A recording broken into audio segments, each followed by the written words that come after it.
سورۃ البروج کا آغاز ہوا تھا، اللہ نے 3 قسمیں کھائی تھیں، والسماء ذات البروج والیوم الموعود وشاہد ومشہود، اور آپ کو بتلا دیا تھا کہ ان کا معنی کیا ہے اگر یاد ہو تو۔ والسماء ذات البروج قسم ہے اس آسمان کی جو ستاروں والا ہے، والیوم الموعود اور قسم ہے اس دن کی جس کا وعدہ کیا گیا یعنی قیامت کا وعدہ، اور تیسری قسم کیا تھی؟ وشاہد ومشہود، شاہد سے مراد آپ کو بتلا دیا تھا جمعے کا دن، اور مشہود سے مراد آپ کو بتلا دیا تھا یوم عرفہ، تفصیل اس کی آگے آئے گی۔ تو یہ جب قسمیں کھائی گئی تھی نا، ان قسموں کا جواب کیا آیا؟ ان قسموں کا جواب یہ آیا کہ ان بطش ربک لشدید، کہ تمہارے رب کی پکڑ جو ہے نا وہ بہت شدید ہے۔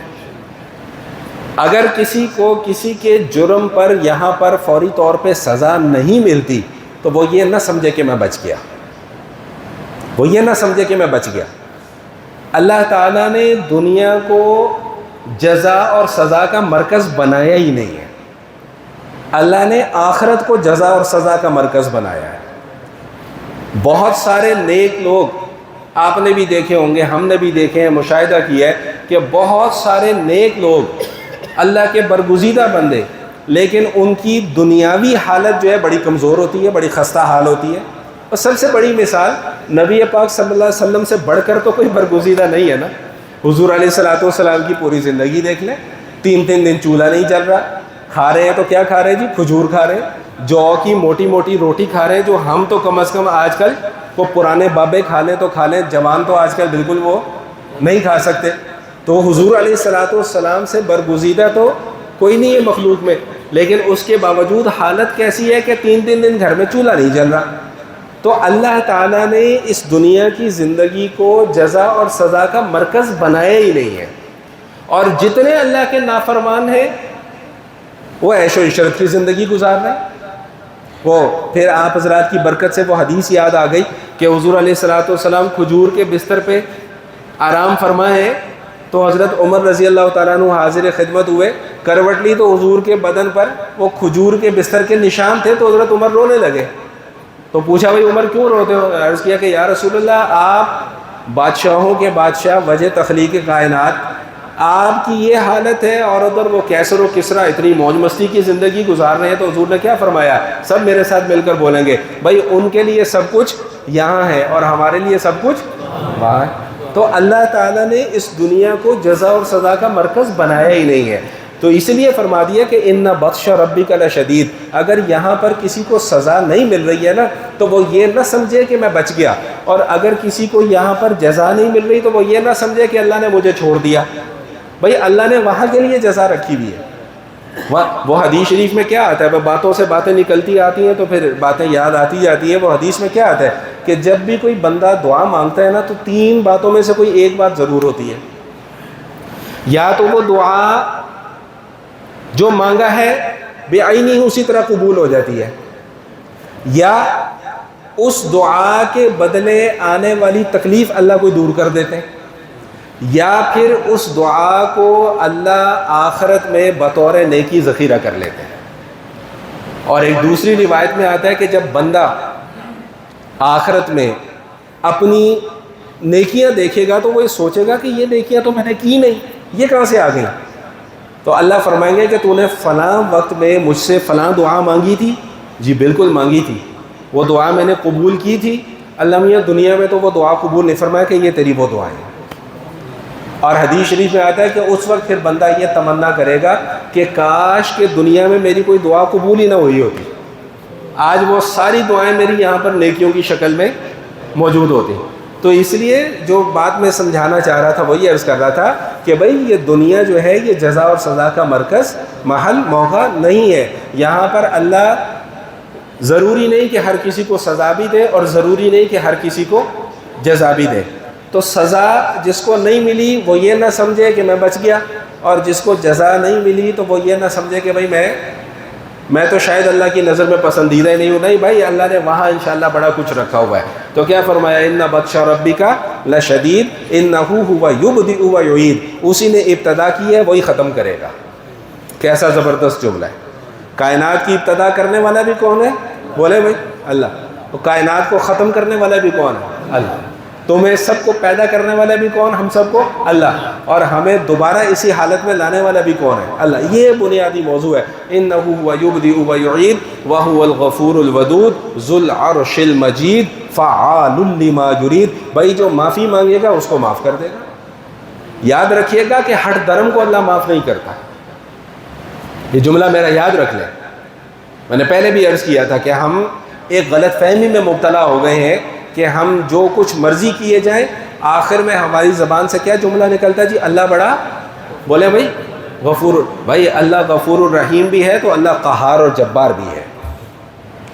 اللہ علیم بذات الصدور ہے، وہ جانتا ہے کہ تمہارے دل کے اندر، دماغ کے اندر اس وقت کیا چل رہا ہے۔ اگر یہ غلطی کر رہے ہو تو کیا سوچ کر غلطی کر رہے ہو؟ یہ سوچ کر غلطی کر رہے ہو کہ ابھی کر دو بعد میں معافی مانگ لیں گے؟ نہ بھائی نہ، ایسی چالاکیاں اللہ کے سامنے نہیں چلتی۔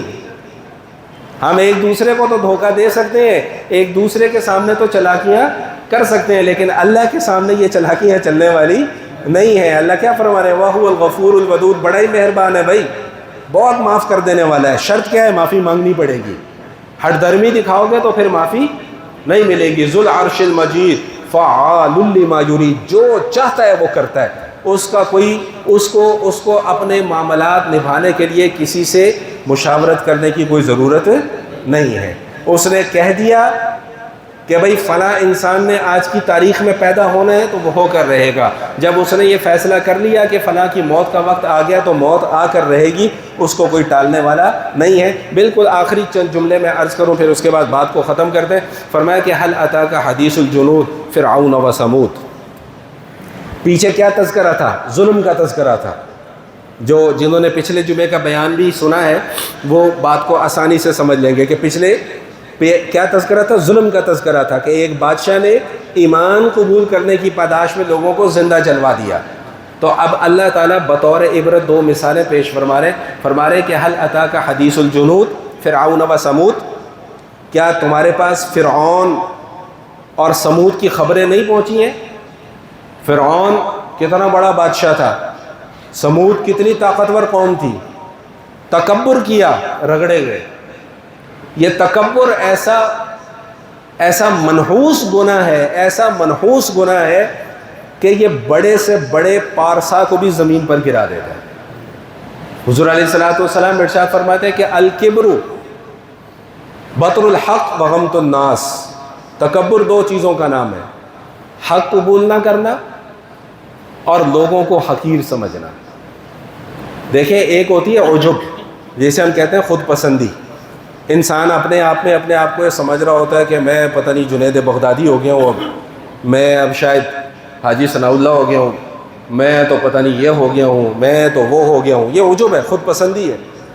ایک وہ ہوتا ہے کہ جو عجب بھی ہے، خود پسندی بھی ہے، اور سامنے والے کو کہتا ہے کہ تیری میرے سامنے کیا اوقات ہے بھائی، تیری میرے سامنے کیا حیثیت ہے، تم تو ایسے ہمارے سامنے رینگنے والے کیڑے مکوڑے ہو۔ فرمایا کہ یہ ادا اللہ کو پسند نہیں ہے۔ انہ لا یحب المستکبرین، اللہ تعالیٰ تکبر کرنے والوں کو پسند نہیں فرماتے۔ قرآن اللہ کا کیا کہتا ہے؟ ولا تمش فی الارض مرحا، بھائی اکڑ کر زمین میں مت چلو۔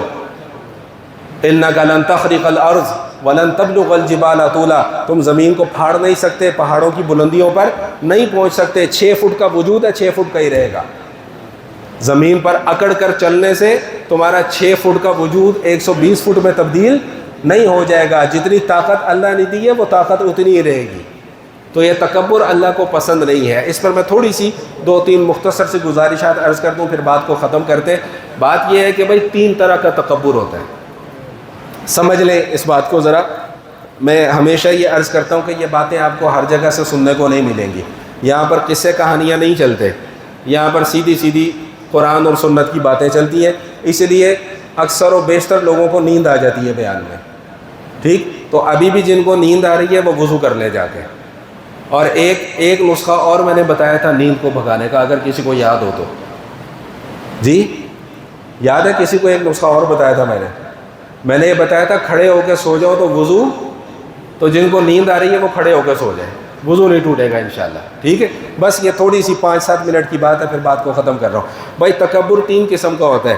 سب سے پہلا تکبر اللہ کے مقابلے میں تکبر، جیسے فرعون نے کیا انا ربکم الاعلی، میں تمہارا رب ہوں، اللہ نے کہا تیری ایسی کی تیسی۔ نمرود نے کہا کہ میرے علاوہ بھی کوئی رب ہو سکتا ہے، اللہ نے کہا ہاں ہو سکتا ہے۔ سمود کہتے تھے کہ ہم سے بڑھ کر کوئی طاقتور ہو سکتا ہے، اللہ نے کہا ہاں جس نے تمہیں پیدا کیا وہ تم سے بھی بڑھ کر زیادہ طاقتور ہے۔ ایک تکبر کیا ہے کہ اللہ کے مقابلے میں تکبر کرنا، دوسرا تکبر رسولوں کے مقابلے میں تکبر کرنا، جیسے کہ سارے کے سارے کفار نے کیا۔ اَهَذَا الَّذِي بَعَثَ اللَّهُ رَسُولًا، حضور علیہ الصلوۃ والسلام کے متعلق کیا فرماتے تھے؟ اس مسکین آدمی کو اللہ نے رسول بنا لیا ہے۔ دیگر انبیاء کے متعلق بھی ان کی قومیں یہی کہتی تھی یہ غریب بندہ ہی ملا تھا اللہ کو پیغمبر بنانے کے لیے۔ لولا نزل هذا القرآن على رجل من القريتين عظیم، یہ قرآن کسی بہت بڑی شخصیت کے اوپر کیوں نہیں نازل ہوا؟ یہ بنو ہاشم کے ایک یتیم پر کیوں نازل ہو رہا ہے؟ ذہن سازی ہوئی بھی تھی نا کہ جس کے پاس پیسہ ہے، جس کے پاس عہدہ ہے، جس کے پاس دولت ہے وہی بڑا ہے۔ اللہ نے کہا نہ، میرے نزدیک بڑائی کا یہ معیار ہے ہی نہیں۔ اور تیسری قسم کا تکبر کیا ہے بھائی؟ تیسری قسم کا تکبر یہ ہے کہ بھائی اپنے سامنے والے کو، اپنے علاوہ دوسرے لوگوں کو حقیر سمجھنا، جو اس وقت ہمارے معاشرے کی سب سے بدترین خصلت بن چکی ہوئی ہے۔ معذرت کے ساتھ اگر میں ایک جملہ بول دوں تو محسوس نہ کیجیے گا، ہم میں سے ہر بندہ جو ہے نا اس کے اندر کہیں نہ کہیں ایک فرعون چھپا بیٹھا ہوا ہے۔ ہر بندہ، میں ہوں کوئی بھی ہو، ہر بندہ کہیں نہ کہیں کونے کھڈرے میں ایک فرعون جو ہے نا وہ کسی نہ کسی کے اندر، ہر کسی کے اندر چھپا بیٹھا ہوا ہے، اور وہ فرعون اس کو انسانیت کی طرف نہیں آنے دے رہا، انسان نہیں بننے دے رہا، جس کا نتیجہ کیا نکل رہا ہے؟ آئے روز لڑائی جھگڑے قتل و غارت، میں انج کر دیاں گا، میں انج کر دیاں گا، تو میرے جاندا نہیں۔ اور بھائی یہ متکبرانہ جملے ہیں، اللہ ان جملوں کے اوپر بھی پکڑ کرے گا۔ وَإِنَّ عَلَيْكُمْ لَحَافِظِينَ كِرَامًا كَاتِبِينَ، تمہارے دائیں بائیں فرشتے بیٹھے ہوئے ہیں جو تمہارا ایک ایک لفظ لکھ رہے ہیں، زبان سے نکلی ہوئی ایک ایک بات لکھ رہے ہیں۔ مَا يَلْفِظُ مِنْ قَوْلٍ إِلَّا لَدَيْهِ رَقِيبٌ عَتِيدٌ، جب بھی انسان کوئی تلفظ کرتا ہے نا، اپنی زبان سے کوئی لفظ نکالتا ہے نا، تو ایک اچکنے والا فوری طور پہ اسے اچک لیتا ہے، وہ لکھ لیتا ہے کہ اس وقت میں فلاں بندے نے فلاں بندے کو یہ جملہ کہا کہ میں تینوں چھڈاں گا نہیں، تو مینوں جاندا نہیں میں کیے گا، میں تو انجے گا، میں تو انجے گا۔ اللہ کہہ رہے ہیں کہ یہ تینوں قسم کے تکبر حرام ہے۔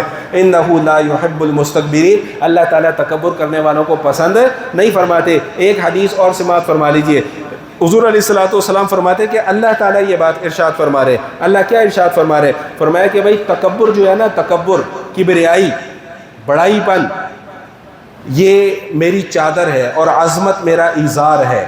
فمن نازعنی فیہما القیہ فی النار، جو میرے اس لباس کے اندر گھسنے کی کوشش کرے گا اسے اٹھا کر جہنم میں پھینک دوں گا۔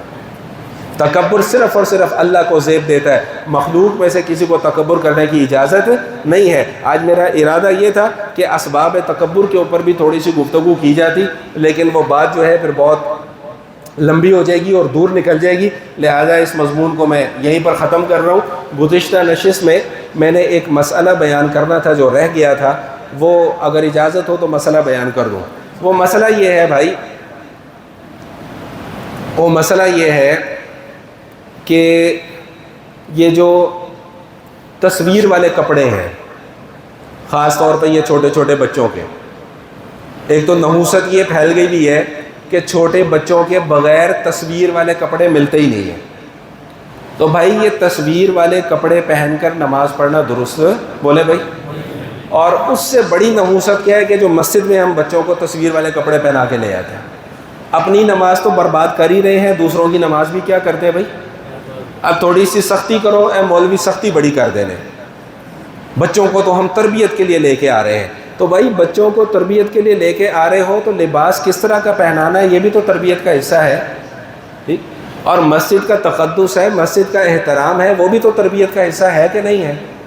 اب وہ گندے پاؤں پیشاب والے کپڑے لے کے مسجد میں آ جائے، اب ایسے بچوں کو کیا کریں؟ سر پہ بٹھایا کریں؟ کیا کیا کریں؟ بتائیں، آپ ہی بتائیں۔ باہر ہی بھیجنا ہے نا کہ بھئی جگہ ناپاک ہو جائے گی، مسجد اللہ کا گھر ہے۔ ہم نے مسجد کو سمجھا ہوا پبلک پلیس ہے بھائی، جیسے مرضی جس حالت میں مرضی بس منہ اٹھا کے مسجد کے اندر آ جاؤ، ایسا نہیں ہے بھائی، یہ اللہ کا گھر ہے۔ اس کا اپنا ایک احترام ہے، اس کا اپنا ایک تقدس ہے، اس کا اپنا ایک پروٹوکول ہے۔ آپ سارے ماشاءاللہ کام کرنے والے لوگ ہیں، آپ کے اپنے دفاتر بھی ہیں، آپ کے اپنے دفتر کا ایک یونیفارم ہوتا ہے، ڈریس کوڈ ہوتا ہے، بھائی آج آپ نے یہ پینٹ کوٹ ٹائی وغیرہ پہن کے آنا ہے، بوٹ پہن کے آنا ہے، چپل پہن کے، بھائی بولے مجھے چپل پہن کے کسی کو دفتر جانے کی اجازت ہے؟ کیوں جی؟ چپل پہن کے آپ چلے جائیں، منہ اٹھا کے دفتر چلے جائیں، 4 دن بعد آپ کو کوئی نہ کوئی آپ کو لیٹر جو ہے نا وہ ہاتھ میں پکڑا دیں گے، بھائی یہ کس لیے میں تم مسجد میں آ گئے ہو، وہ دفتر میں آ گئے ہو۔ تو بھائی مسجد ہے، یہ بھی تو اللہ کا گھر ہے نا، تو یہاں بھی تو اپنا حلیہ درست رکھے ہیں۔